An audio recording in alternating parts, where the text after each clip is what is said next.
Boa noite, irmãos. Boa noite, queridos amigos. Aqui eu não sou doutor, eu sou a Silvia. Por um acaso, está fazendo a palestra na noite de hoje.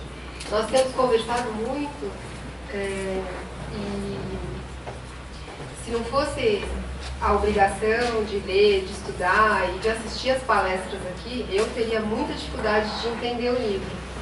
E eu acho que todos nós sentimos essa mesma dificuldade. Então, eu tenho procurado ler, a maioria das vezes não entendo, leio o Boletim Espírita, que nos foi fornecido porque justamente a gente ia dar aula e precisava ter um pouquinho mais de compreensão de alguns temas. E depois da aula, normalmente eu volto a ler o livro para tirar algumas dúvidas. E eu acho que se vocês ainda tiverem dúvidas, levem-nas para nós, para que a gente até estude e possa retornar isso, talvez, né? Porque realmente são temas difíceis, que envolvem várias matérias, não só a médica, como, né, a engenharia, tudo, né, direito, astronomia, física. Então, nenhum de nós aqui sabe tudo. Então, aqui a gente só está para aprender, e o que eu não souber, eu vou procurar. Então, eu achei interessante esse tema ter sido escolhido. Como a gente sabe, nada por acaso. Eu acho que eu sou uma pessoa que gosta muito da palavra, né, e gosta muito de se comunicar, e me serviu como uma bela lição, porque ela está atrelada a uma outra palavra que se chama responsabilidade. E aí nós vamos aprender um pouquinho sobre isso. E vai falar também de uma especialidade que, por um acaso, é a minha, que eu sou pneumologista, então vai falar de uma parte das vias aéreas, de como que funciona o nosso aparelho fonador.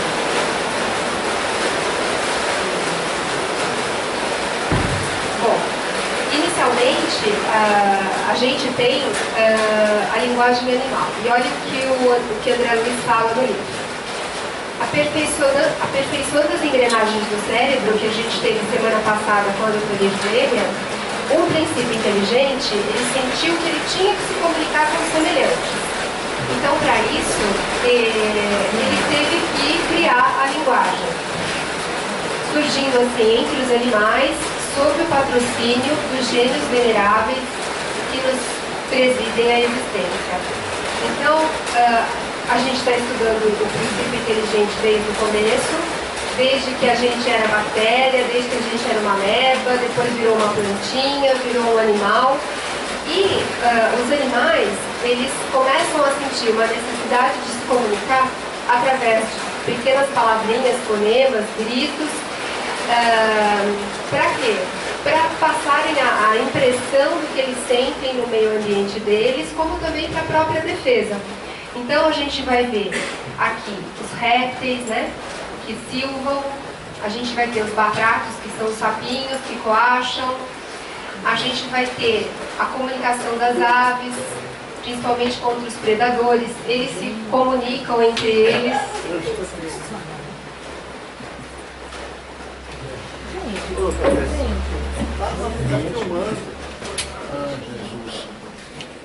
Tudo bem, já foi. Vamos lá. Eles se comunicam entre eles por causa dos predadores, né? E aqui a gente vê um bichinho que a Fernanda falou muito pra gente, né? Que é um bichinho que faz duas coisas, que ele tem a capacidade de se camuflar e também do mimetismo. A camuflagem é quando você fica semelhante ao meio ambiente para que não te descubram. E o mimetismo é quando você se transforma numa outra coisa que não é você, para que também não te enxerguem, tá? Tudo bem? Oh, perdão. E aí a gente começa a ver a coisa ficando cada vez mais elaborada, à medida que os animais vão evoluindo na escala. Então a gente vai ter os lobos, uivando, gritando.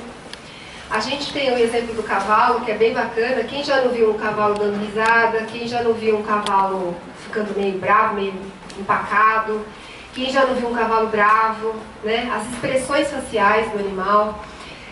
A gente tem, em relação aos gatos, né? Quando eles ficam encolerizados e bravos, a gente também vê ruídos vários tipos de ruídos que surgem desses bichos, até da própria galinha, quando ela bota ovo, ela faz uma interjeição, quando ela quer chamar os pintinhos para alimentar, ela também tem interjeições, quando ela pede socorro, né, ela também faz barulhinhos. E o que o André Luiz coloca, que o mais semelhante a nós é o cachorro, do ponto de vista vocal. Então, quando um cachorro ele está feliz ou infeliz, quando ele chora, seria mais semelhante ao que a gente conhece como a voz humana. Isso não quer dizer que seria o mais evoluído na cadeia evolutiva. Isso é uma coisa até que a gente estava discutindo, mas no livro ele coloca isso pra gente. Bom, então, à medida que a coisa foi crescendo, começaram a haver as chamadas intervenções espirituais, que sempre existiram, mas o princípio vital queria se comunicar. E ele precisava ter um aparelho fonador, um aparelho de comunicação, que ele pudesse emitir a palavra. Então, o que esses animais nessa escala evolutiva foram fazer? Criando uma consciência em formação que ia cumprindo o berço-túmulo, reencarnando e desencarnando, reencarnando e desencarnando, até o momento que o chamado homem infraprimitivo, o perispírito desse homem, ele foi retido em regiões espaciais e recebeu então a assistência desses instrutores do espírito, que foram intervir nesse aparelho que a gente chama fono-articulatório, né? E assim a palavra articulada entrou num novo ciclo de progresso. Alguém sabe por que chama fono-articulatório? Bom, fono tem a ver com voz, com palavra, mas por que articulatório? Nós vamos estudar porque ele é um aparelho que, além de ter essa capacidade vocal, ele é uma articulação, formada por cartilagens, mas ele é um aparelho também articulatório. Então aqui a gente tem o que seria o sistema fonoarticular do homem. Isso aqui, imagina a cabecinha da gente cortada aqui no meio, tá? Então o que a gente vai ver? A laringe, que é o nosso órgão vocal, onde é que ela fica? Aqui, tá? Aqui seria a nossa língua, por onde entra o alimento. Ele passa para o esôfago. Então a gente pode ver que a língua, a faringe, que fica lá atrás da língua, ela passa atrás, aqui é o esôfago, atrás da laringe. Todo mundo consegue ver? E a laringe é um órgão que ela fica justamente em cima da traqueia.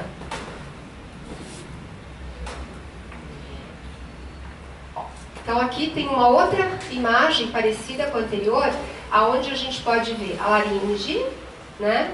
Aqui a gente vai ter a traqueia.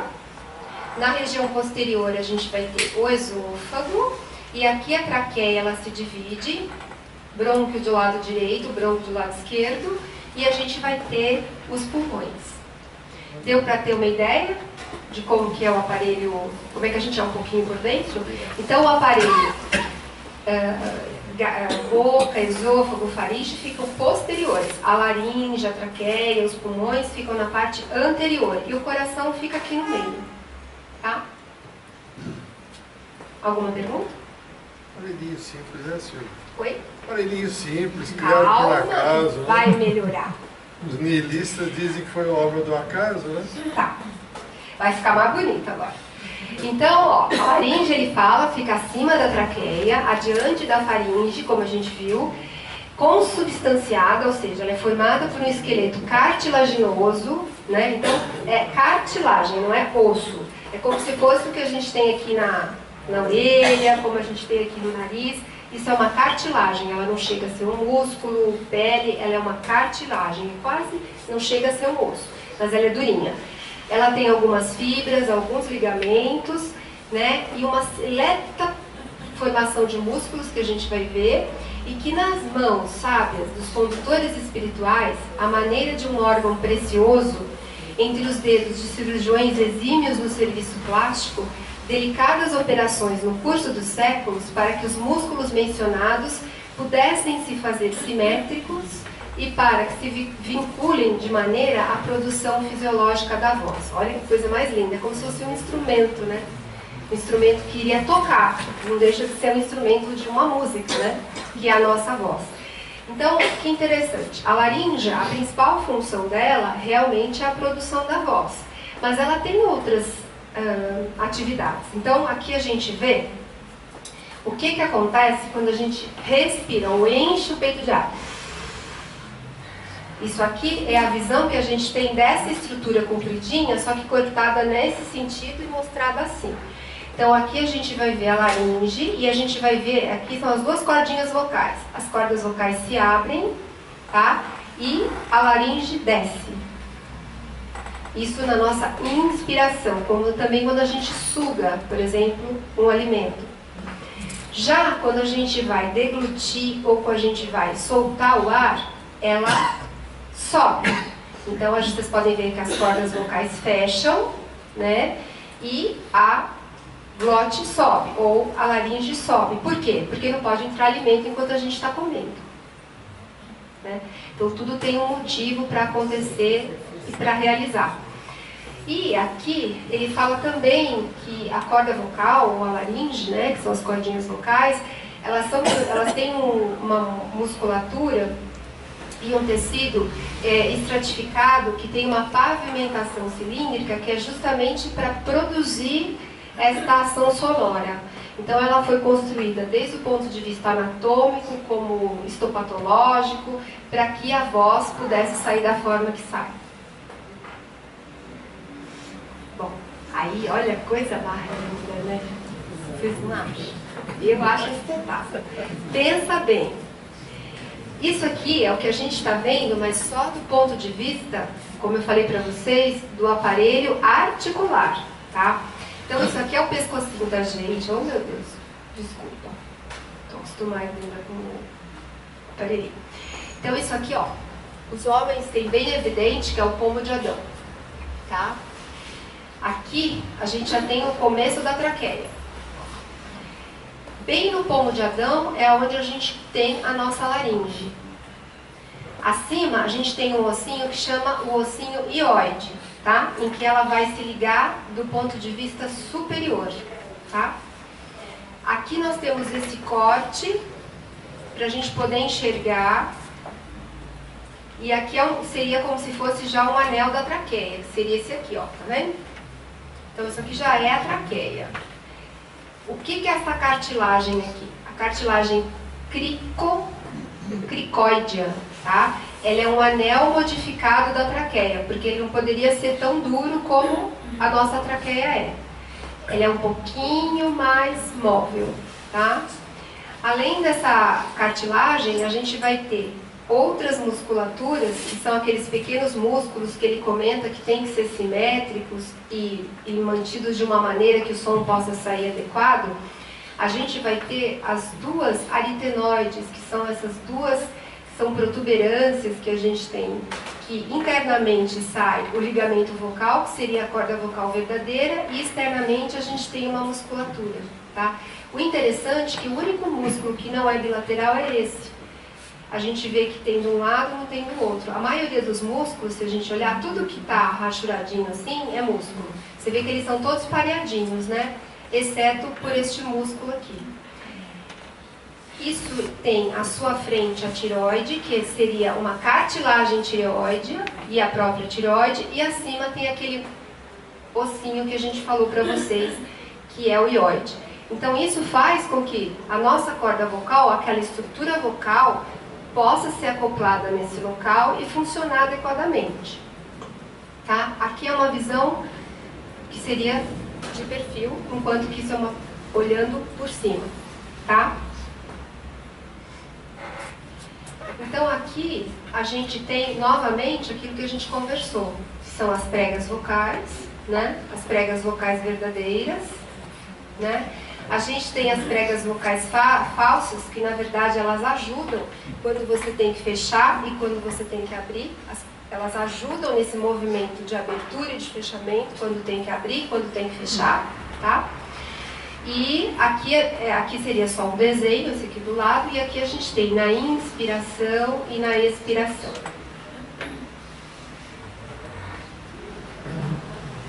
E aqui a mesma coisa, né? Na respiração, ou seja, quando o indivíduo inspira, né? E ninguém consegue falar e a corda vocal está aberta.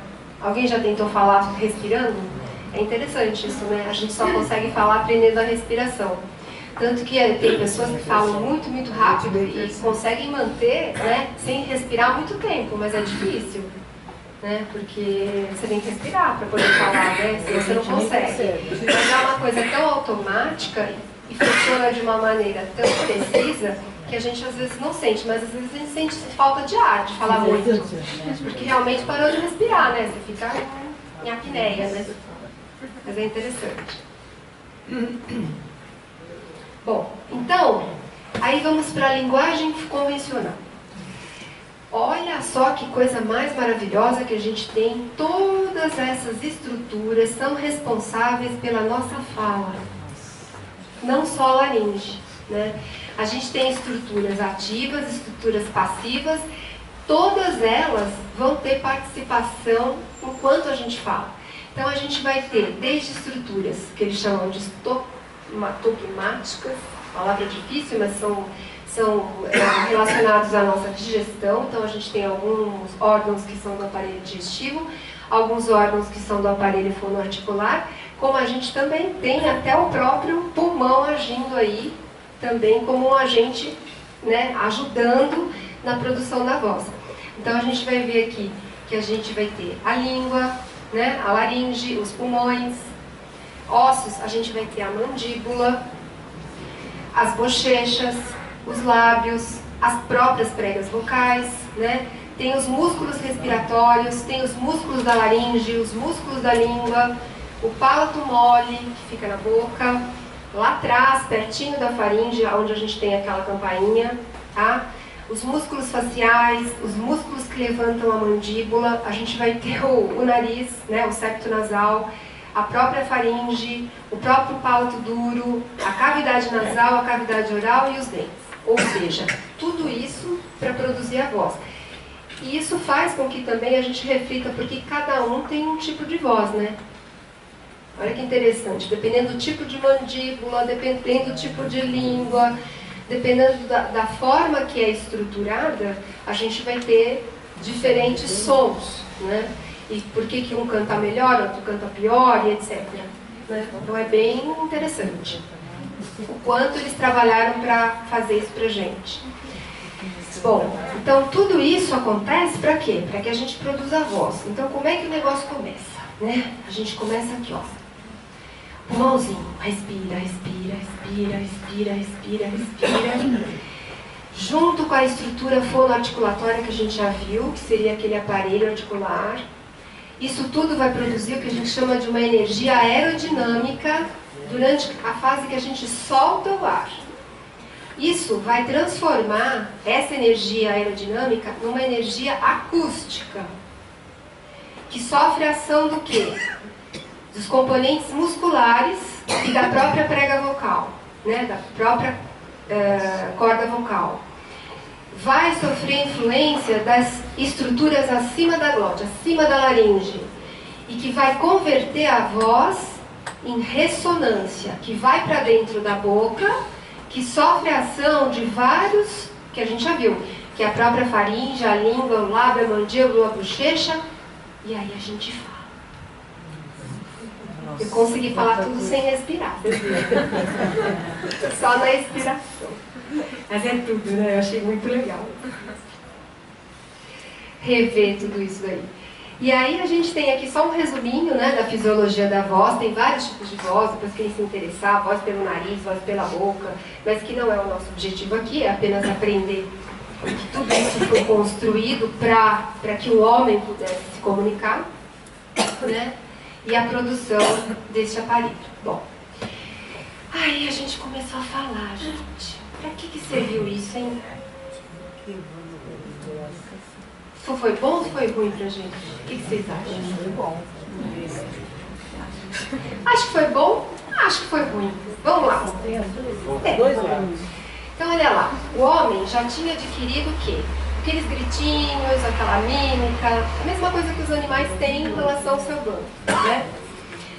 Amparado pelos sábios tutores, ele começa a entender como é que é o mecanismo das palavras, como é que ele tem que emitir os sons, né? Então foi a partir do Homo erectus, que é esse aqui, que se origina uma coisa chamada mente. Até então não se falava em mente, lembra disso? A força vai se originar na mente. Quer dizer, a força não está nos órgãos articulares. Tem algo que a gente já estudou, né, que atua, que é a nossa mente, nos aparelhos fonoarticulatórios e que vão dar condição para que o homem adquira a conquista da linguagem. E assim ele começa a se comunicar, emitir sons, trocar aprendizagem, né, facilitando assim a comunicação do homem. Ele começa a perceber que ele precisa se reunir para poder viver mais, para poder caçar, para poder ter alimento, para poder cuidar da prole. Por enquanto tá bom. Aí eu achei bem bacana colocar aqui no meio, não está no livro, mas quem disse foi Emmanuel, do livro Fonte Viva, pelo nosso Chico. O que Emmanuel fala da linguagem convencional? Através da linguagem, o homem ajuda-se ou se desajuda. A palavra é o canal do eu. Pela válvula da língua, as nossas paixões explodem ou as nossas virtudes se estendem. Cada vez que arrojamos para fora de nós o vocabulário que nos é próprio, emitimos forças que destroem ou edificam, que solapam ou restauram, que ferem ou balsamizam. A linguagem, ao nosso entender, se constitui de 3 elementos essenciais: a expressão, a maneira e a voz. Se não aclararmos a frase, se não apurarmos o modo e se não educamos a voz de acordo com as situações, somos suscetíveis a perder as nossas melhores oportunidades de entendimento e elevação. Às vezes ficar quieto é melhor, né? Então foi uma situação interessante aqui. Inicialmente para o homem foi muito bom, mas para o homem moderno a gente precisa refletir bastante sobre isso. E é o que o capítulo vem trazer para a gente. Alguém quer comentar alguma coisa? Não? Bom. Aí o que acontece? Né? Com o exercício incessante da palavra e a energia do homem primitivo, a energia mental, ele obrigatoriamente ele tem que se desenvolver, né? Ele vai adquirindo essa elasticidade, ele começa a ter uma expansão do pensamento, né? E aí ele começa a ter o que a gente chama aqui no livro de consciências encarnadas e desencarnadas. Ora encarnado, ora encarnado. Inclusive o colega que escreve no Boletim Espírita, ele interroga, isso não é de André Luiz. Será que aqui já começaram as manifestações mediúnicas e as obsessões? Não sei. Se seria já um momento para a gente ter esse tipo de abordagem, porque, pelo que eu entendi no livro, até então o homem dormia e ele ficava do lado do corpo dele, né? Agora, ele é levado, todas as vezes que ele dorme, pelas entidades espirituais, pelos gênios, né? Pelos sábios do mundo espiritual, e ele é orientado no sono a como deve proceder, como deve falar, ele deve ter aulas, ele é conduzido, porque ele ainda não sabe utilizar esse aparelho, ele não sabe para que esse aparelho serve, né? E ao mesmo tempo vão ocorrendo encarnes, desencarnes, e a gente sabe, devem ter havido conflitos naquela época entre as pessoas. Será que já neste momento as obsessões puderam começar a ocorrer? É um questionamento que o colega do boletim coloca pra gente. Alguém quer comentar?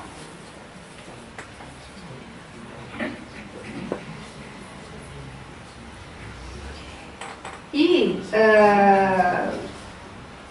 a própria inteligência divina, né, ela convida o homem ao despertamento da responsabilidade, né? Tipo, o que você está fazendo aí? E começa a questionar o homem, né? Por que você acha que você está aí? Por que você acha que você está fazendo na Terra, né? Qual que é o seu objetivo de estar aí? A própria providência divina, né, vai questionando a respeito do como que o homem deveria conduzir essa jornada, que essa resposta teria que vir dele mesmo, a partir dos próprios pensamentos que ele tem, né?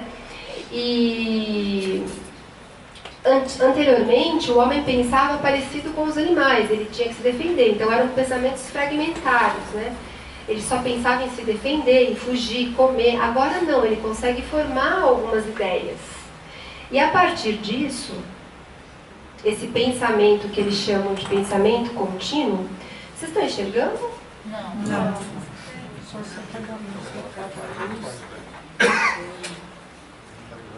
Mais ou menos. Mais ou menos. Melhorou um pouco. Então, o que acontece? O homem começa a pensar muito e ele não consegue achar muitas explicações. E ele tem uma coisa que eles chamam de meditação compulsória, ou seja, ele tem que meditar sobre os problemas da vida, não sabendo para quem que ele vai dividir aquilo. Então, isso começa a atormentar a vida do homem. A partir do momento que ele começa a ter ideias na cabeça que nem ele sabe para que elas servem, né? Isso para o homem, para essa fase evolutiva dele, deve ter causado muita dificuldade, né? E aí ele começa a exteriorizar inconscientemente, né? Com as suas próprias ideias, deixando para trás assim essa questão da carne, né? Junto ao sono, ele consegue essas instruções que vêm diretamente do plano espiritual. E o continuismo da ideia consciente acende então a luz da memória sobre o automatismo, porque até então, acho que foi Maida que deu aula pra gente, né? Nós tínhamos uma ação baseada no automatismo, como os próprios animais. Estou acostumada a fazer aquilo, vou fazendo. Agora eu falo assim, mas será que eu preciso fazer aquilo também? Eu podia fazer diferente, porque ele tem a memória. Antes ele não tinha a memória. Além dele ter a construção da palavra, a construção do pensamento, ele passa a ter a construção da memória. E assim vai. Ele começa a se questionar sobre a existência, né? Ele começa a ter ansiedade. Ele começa a agir por intuição, né? A intuição começa a aparecer. Aí começam a aparecer os líderes, né? Dentro dos grupos, aqueles que comandam, aqueles que designam, aqueles que falam, não, tantos vão para casa, tantos vão proteger a família, tantos... Então, vai haver uma organização a partir da intuição, puramente, né? E com essa maneira primitiva, o homem ele vai sendo apoiado, apesar de ser um amor egoísta, pela visão da família. Então a gente já tem essa coisa da família e da prole desde muito cedo. Porque ele começa a entender que antes ele olhava e todos eram iguais. Agora ele começa a refletir que aquela é a companheira dele, a companheira tem os filhos pertencem à família dele, e ele tem que proteger, ou ele tem que cuidar dessa família, né? Ou daqueles que estão mais próximos a ele, ou que vivem junto com ele. Mas, ao mesmo tempo, ele também vai ser questionado pela perda dessas pessoas, né? O que antes para ele não importava, porque era todo mundo a mesma coisa, o que importava era a sobrevivência dele, ele começa a tomar conta dele e de quem está ao lado dele. Ele tem responsabilidades sobre aqueles que estão sob o comando dele. E ele começa a perceber que ele não pode mais agir como os animais, né? Pelos apetites furiosos herdados pelos animais. Ele precisa raciocinar, ele precisa ponderar, ele precisa refletir e ver o que é melhor para ele, pelo menos no momento que ele está vivendo. E assim vai a luta evolutiva. E aos poucos, né? A própria inteligência divina, ela vai desmamando a gente, ela vai falando assim, não, agora vocês têm que seguir por vocês, você já tem condição de conversar, você já tem condição de aprender, você já tem condição de trocar ideia, vocês já podem refletir. Então eles começam a libertar o homem disso, responsabilizando assim o homem pelas coisas que acontecem na vida dele, né? E a criatura, então, ela vai perdendo aos poucos essa tutela dos mentores, né?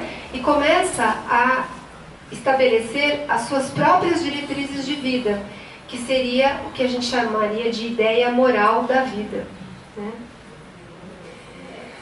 E aí começa algumas frases que ele coloca, né? Que a partir do momento que existe o sol, a chuva, a lua, ele começa a falar assim, mas eu devo ter algum criador que me pôs aqui, né?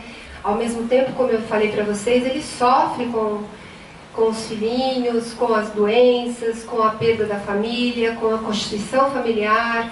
Ele começa a se questionar dos porquês que ele está ali, o que está acontecendo, por que ele é diferente dos animais, por que ele tem que ter ações superiores às dos animais ou diferentes das dos animais. Ele passa a perceber que sozinho ele não consegue, ele se vê melhor junto do que sozinho, constituindo tribos e assim por diante. E daí começa a responsabilidade, né, gente? Aí, nesse momento, até então, a gente era basicamente um animal como todos os outros, tutelados pela corrente espiritual, e agora ele começa aos poucos a refletir que existe talvez um Criador, que a gente chama de Deus, o que vai dar origem à religião. Ele começa a fazer bastante perguntas sobre a vida dele, que vai dar origem à filosofia. Ele começa a fazer experiências, né? Vamos lá. Tá, como é que faz? É melhor usar uma roda quadrada ou uma roda redonda? Né? Ele vai começando a criar ciência. Ele vai também aprendendo sobre o instinto de solidariedade. Ele começa a fazer as bases de amor. Aí ele tem sede de beleza e de conforto. Isso faz com que se inspirem as artes e a indústria, né? Ao mesmo tempo, ele vai questionar sobre a morte. Por que a morte, né? E vai sofrer muito com a morte. Então a gente vê nesse momento que é um homem muito atormentado. E sozinho, vamos dizer assim, à medida que as entidades espirituais vão deixando que ele prossiga, ele precisa responder essas perguntas. E aí ele começa a reconhecer que ele é frágil diante de tudo isso, diante de Deus, diante do seu Pai Criador. E assim o princípio da responsabilidade nasceu. Então a gente vê que a partir do momento que se criou a palavra, a responsabilidade foi atrelada a ela. E ela é assim para nós até hoje. Eu trouxe aqui para vocês, na verdade é bem até engraçado, mas eu vim do berço espírita. Meu pai começou a ler o Livro dos Espíritos em 1952, ele tinha 19 anos. Ele começou a namorar minha mãe. E eles são grandes estudiosos e tudo, e eu compartilhei essa aula com minha mamãe, que tem 84 anos. E ela é professora de inglês, e ela me deu essa frase. E falou, essa frase é a cara da sua aula. Então, em homenagem à mamãe Elisete e papai Nelson, a frase está aí, ó. Está em inglês porque mamãe é professora de inglês, mas vamos traduzir. O primeiro humano, o pai.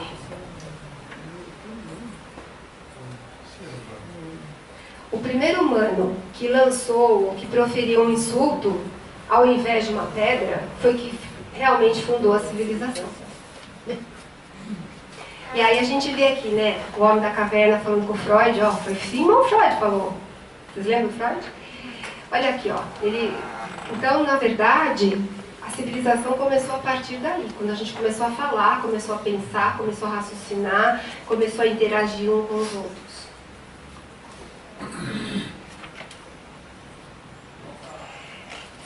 Eu trouxe aqui para finalizar, e se desse tempo, na verdade eu quero ler para vocês, porque aqui não está aparecendo muito bem. Será que a gente apagando?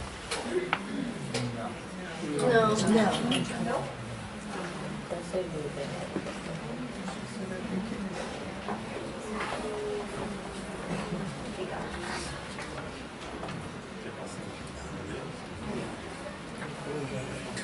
Eu trouxe algumas palavras que eu achei bem interessantes, que são de Leon Denis, desculpa que eu não consegui focar direitinho, mas que fala sobre o livre-arbítrio e fala sobre a palavra e sobre a responsabilidade. Então, para que a gente reflita um pouco antes de falar. A liberdade é a condição necessária da alma humana que sem ela não poderia continuar o seu destino. A liberdade e a responsabilidade são correlativas no ser e aumentam a sua elevação, e a responsabilidade do homem que faz a sua dignidade e moralidade. Sem ela, não seria ele mais do que um autômato, um joguete das forças ambientais. A noção de moralidade é inseparável da liberdade. A responsabilidade é estabelecida pelo testemunho da personalidade e da consciência que nos aprova ou censura, segundo a natureza dos nossos atos. A sensação do remorso é uma prova mais demonstrativa que todos os argumentos filosóficos. O livre-arbítrio é, pois, a expansão da personalidade e da consciência. Para sermos livres, é necessário querer sê-lo e fazer esforço para vir a sê-lo, libertando-nos da escravidão e das paixões baixas, substituindo o império das sensações e dos instintos pela razão. O livre-arbítrio, a livre vontade do espírito, exerce-se principalmente na hora da reencarnação. Escolhemos a qual família iremos pertencer.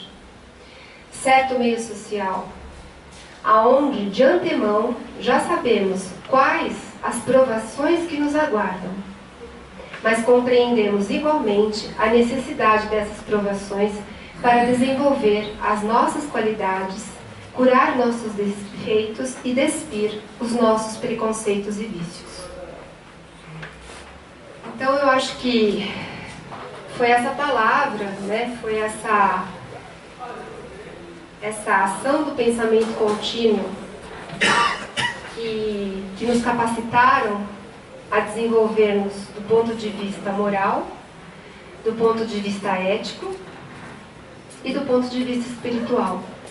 E eu achei muito interessante essa questão do momento em que a gente exerce de maneira maior o nosso livre-arbítrio, que é justamente no momento em que reencarnamos, em que pedimos a Deus, com as nossas palavras, o nosso perispírito, que a gente ainda tem um perispírito bem grande lá e forte, né?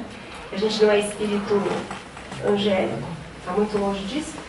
A gente pede e implora para que a gente esteja aqui nesse momento, nessa hora, com as nossas famílias, com as nossas dificuldades, com os nossos trabalhos, mas também nos transformando em pessoas melhores. Alguém quer falar alguma coisa? Está todo mundo tão quietinho. Gente, pode falar. Do Leon Denis que você falou, de que livro as palavras que você Então, na verdade, existe o próprio livro do Leon Denis, mas eu acabei pegando de um, eu posso depois até ter aqui. Depois eu vou tentar escurecer essas, porque isso vai ser passado, mas tem aqui da onde foi. Eu tirei de um livro da Federação Espírita Brasileira, que são livros que eles ensinam sobre, e essa citação estava lá, falando sobre isso. É muito interessante. Vale a pena refletir sobre as frases. Depois eu vou escurecer essas. Não vi que estava tão clarinho. Olha, tem uma frase aqui do Leon Denis. O senhor não quer falar aqui? Não, O senhor não quer vir aqui pertinho? Porque aqui eu não consigo chegar aí. todo mundo, a maioria dos espíritos conhece. Duanil, o microfone. O espírito dorme na pedra, sonha-se no vegetal, agita-se no animal e desperta no homem. E tem aquela outra também que ele lançou sobre a moral. Tende por templo o universo, por altar a consciência, por imagem Deus e por lei a caridade. Quer dizer, ele demonstrou que é um espírito bastante avançado. Agora, eu já até falei com Maida hoje, que eu vou ver se as minhas netas pegam no internet, a apostilha de tudo isso, porque esse livro não é fácil. Esse livro o próprio Herculano Pires disse que é uma obra mais difícil do Espiritismo. Isso dito pelo Herculano Pires. Obrigado pela atenção. Eu achei bacana, né? Quer dizer, o princípio inteligente desperta no humano. Muito bom essa frase. Né? Ou seja, foi aí que nós despertamos para a nossa realidade. Então, foi bom e não foi bom a palavra. Foi bom, claro que foi, porque a gente está aqui para evoluir, né? E para ser angélico. Mas, como disse a Fernanda, nós estamos para Deus como as amebas estão para nós. Então a gente tem um caminho a percorrer. E estamos aqui para chegar nele, né? Silvia, aí é aquela questão. Jesus nos advertiu, não é o que entra pela boca, mas o que sai da boca. Né?